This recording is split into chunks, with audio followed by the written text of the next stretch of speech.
sedikit menambahkan, Mbak. Ya. Kita melakukan pendekatan yang agak berbeda kalau di industri kreatif ini. Pendekatannya kita lebih, kenapa tadi pertamanya kita melakukan penciptaan kreatifpreneur. Kita memang melakukan pendekatannya adalah yang pertama adalah si SDM-nya dari industri kreatif ini harus dibangkitkan terlebih dahulu. Caranya? Betul, caranya banyak, dengan caranya banyak. Kalau porsinya sebenarnya ada di banyak pihak ya. Kita mengenal model triple helix, bahwa di situ ada dari sisi bisnisnya, dari sisi government-nya, kemudian dari sisi intelektualnya. Nah, masing-masing mempunyai peran. Jadi ketika kita bicara tentang industri kreatif, bagaimana cara membangkitkan industri kreatif di Indonesia, sepenuhnya bukan hanya tanggung jawab di pemerintah. Nah, dari segi pemerintah tadi mempunyai satu pendekatan yang agak baru, yaitu kita fokus ke SDM-nya, pengembangan komunitas misalnya. Nah, pemerintah hanya memfasilitasi, hanya membantu menciptakan iklim yang kondusif buat kreatifpreneur tersebut. Jadi konsepnya sudah tidak lagi top down gitu. Kita lebih istilahnya memfasilitasi, pemerintah lebih memfasilitasi.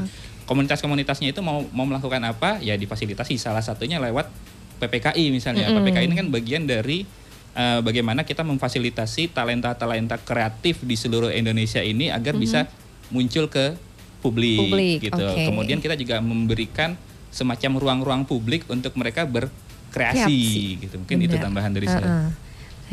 Ada tambahan lagi? Enggak? Program. Mungkin kalau mau nambahkan juga dari Kementerian Perdagangan nih Pak Budi, kalau boleh nambahin. Jadi perannya pemerintah khususnya Kementerian Perdagangan ini ada 3 gitu. Jadi ada misalnya untuk sebagai fasilitator tadi yang sudah dibilang Mas Charlie gitu ya, bahwa fasilitator ya bagaimana mengembangkan si kreatifpreneurnya sendiri. Kemudian juga ada hub agency. Hub agency di sini perannya Kementerian Perdagangan adalah sebagai interkonektor. Jadi misalnya mungkin nggak semuanya di Kementerian Perdagangan, bisa jadi kita memfasilitasi pelaku kreatif dengan kementerian atau lembaga yang lain, atau bahkan dengan lembaga di luar negeri atau apa kayak gitu juga. Kemudian juga perannya dalam harmonisasi kebijakan gitu. Terus ada juga public outreach, untuk publikasi dan komunikasi, salah satunya dengan PPKI ini.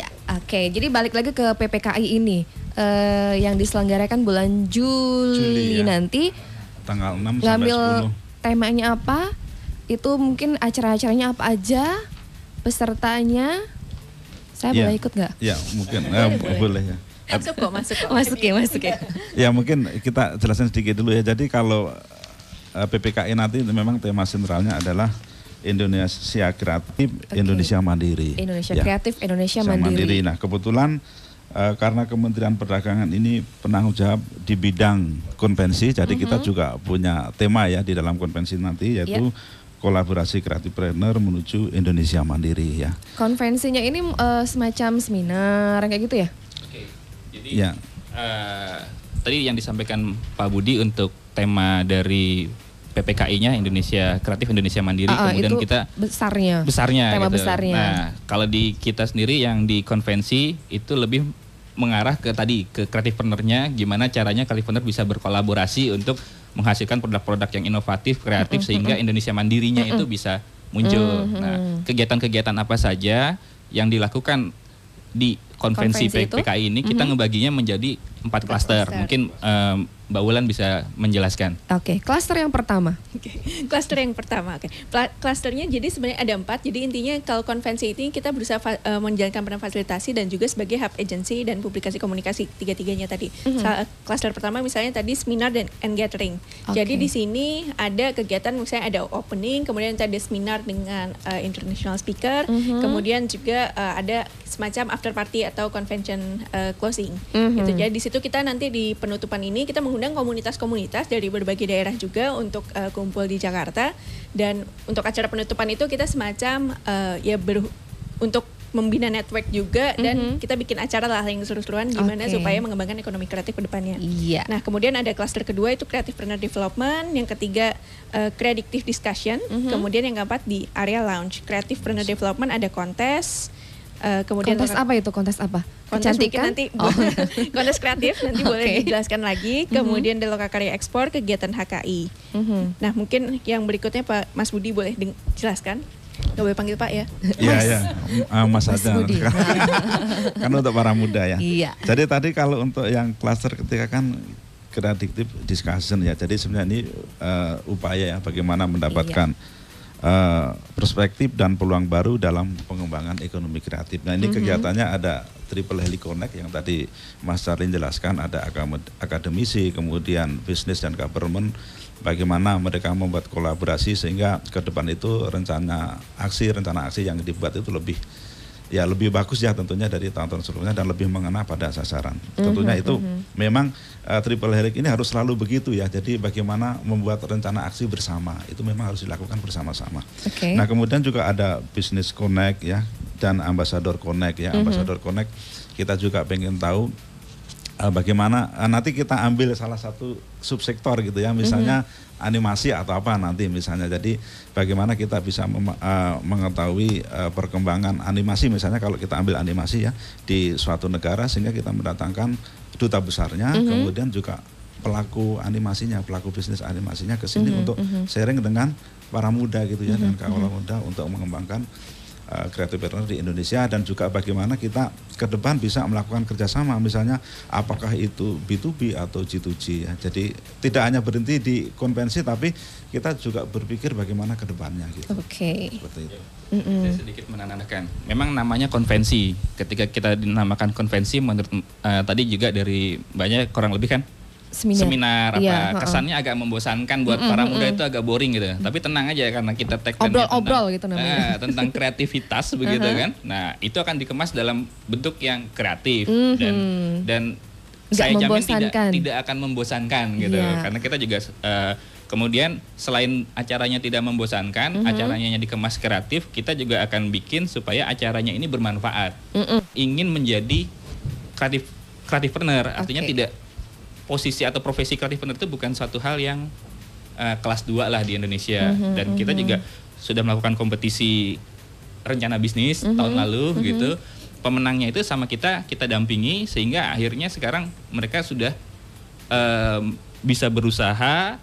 Kemudian juga bahkan sudah mulai ikut ke pameran-pameran begitu. Artinya yang kita lakukan ini benar-benar mudah-mudahan bermanfaat lah buat para muda di seluruh Indonesia, bukan hanya di Bali. Benar. Salah satunya di Bali mungkin. Jadi bukan hura-hura tapi bermanfaat. Kalau hura-hura di Bali aja ya. Ada yang ditambahin ya? Karena tahun kemarin kalau nggak salah kan salah satu ya kontes pemenang. Iya, dari Bali. Apa kontes apa? Rencana bisnis kreatif ya. Kontes rencana bisnis kreatif untuk tahun 2010 salah satunya itu justru dari Bali. Dari Bali. Jadi makanya ini kita datang ke sini nih ya, dari Jakarta ke sini. Itu di bidang apa itu kalau boleh tahu?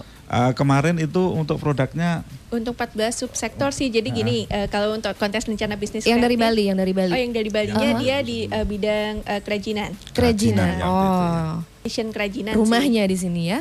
Iya banget. Jadi dia ini juri-jurinya juga jangan salah, tahun lalu itu dari tokoh-tokoh terkenal juga gitu. Jadi ada misalnya dari Mbak Betty Alicia Syahbana, kemudian dari UKM Center UI, dari SBM ITB ada UKM Centernya, kemudian juga ada Likwina Hananto, Bayim Fahima dari Virtual Consulting, kemudian ada Mas Billy Bun gitu. Jadi tokoh-tokoh terkenal juga gitu, dan mereka yang menilai, dan ini yang pemenang utamanya ini adalah mahasiswa dari ISI Denpasar dari Bali gitu. Dan dia memenangkan 25 juta rupiah.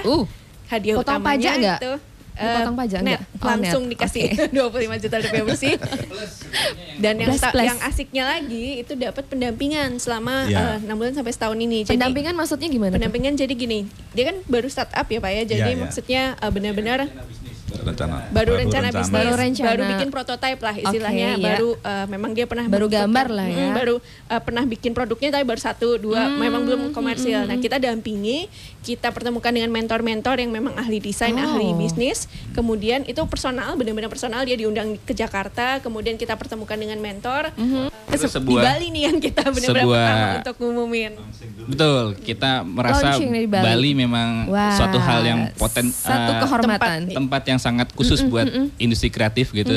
Kita meluncurkan sosialisasi tentang PPKI pertama kali di Bali, termasuk di radio para muda ini gitu kan, CDBS, radionya para muda. Nah, kita sekaligus mengundang untuk para muda harus ikutan. Harus Harus ikutan. ikut. Ada tahun ini kita ada 2 kontes yang Semacam kontes ya. Jadi Semacam satu yang kontes. kontes rencana bisnis kreatif yang seperti tahun lalu yang Oke. pemenangnya dari Bali itu. Itu juga ini juri-jurinya ada Yoris Sebastian. Oh. Jadi author of Creative Junkies. Iya. Kemudian Mbak Betty Alisyahbana itu pemilik QB Kreatif, dulu direktur IBM. Kemudian Mbak Im Fahima CEO dari Virtual Consulting, Mas Arief Budiman dari Managing Directornya Petak Umpet. Oke. Kemudian Mbak Likwina Hartanto untuk dari segi keuangan untuk QM Financial.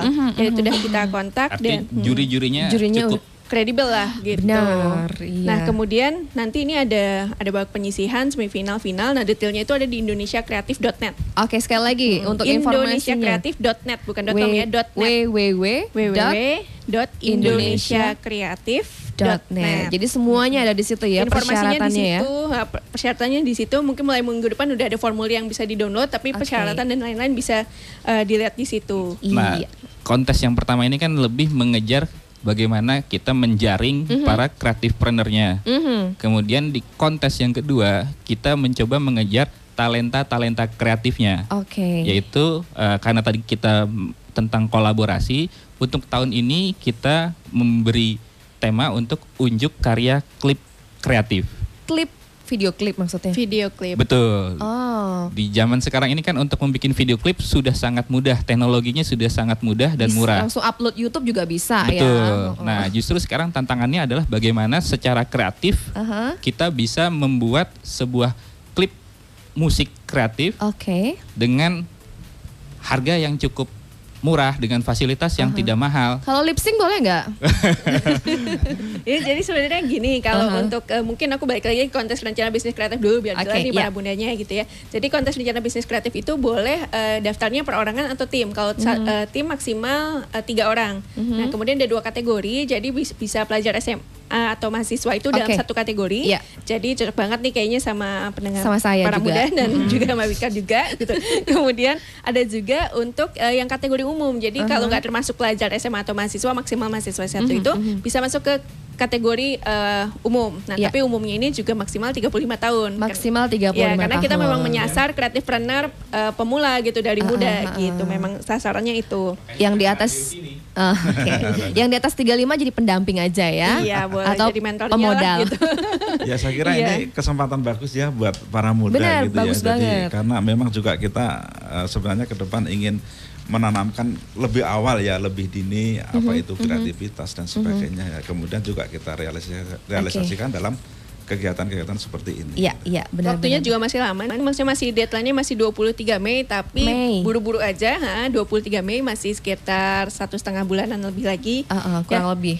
Kurang lebih. Nah, ini jadi bisa nanti di-download formulir pendaftaran, kemudian Anda tinggal bikin rencana bisnis singkat. Jadi kalau udah punya ide bisnis, ditulisin aja dulu cuma paling 2 halaman untuk yang tahap penyisihan. Kemudian nanti kalau udah oke, baru kita Baru seleksi tambah untuk lagi semifinal. halamannya. Gitu. Tapi Jadi itu benar-benar sudah ada ininya Mbak, ada Nah, harus ada jadi produknya ini. gitu ya. untuk- Kalau tahun lalu kita bebaskan banget rencana bisnisnya. Kalau yang tahun ini mungkin paling tidak sudah ada misalnya contohnya. Jadi misalnya kayak tadi yang pemenang tahun lalu yang Wayback, dia sudah pernah mencoba memproduksi. Oh, Jadi oke. sudah lumayan tahu. Jadi paling enggak sudah tergambar kesulitannya atau visibility dari bisnis itu. Atau misalnya kalau di bidang website gitu, dia udah bikin website, paling enggak udah ada model bisnisnya dia udah bisa gambarkan, dan kemudian dari tampilannya misalnya dia sudah coba bikin gitu. Jadi bukan mentah cuma kayak misalnya ngobrol-ngobrol terus udah mengawang-awang sekali, enggak juga gitu. Kita pengennya paling enggak udah ada usaha untuk dituliskan dengan dan digambarkan dengan lebih Oke. detail. Kenapa? Karena ya itu nanti dapat pendampingan. Kalau misalnya benar-benar mentah benar. kan sayang banget pendampingannya gitu. Bingung mau kemana.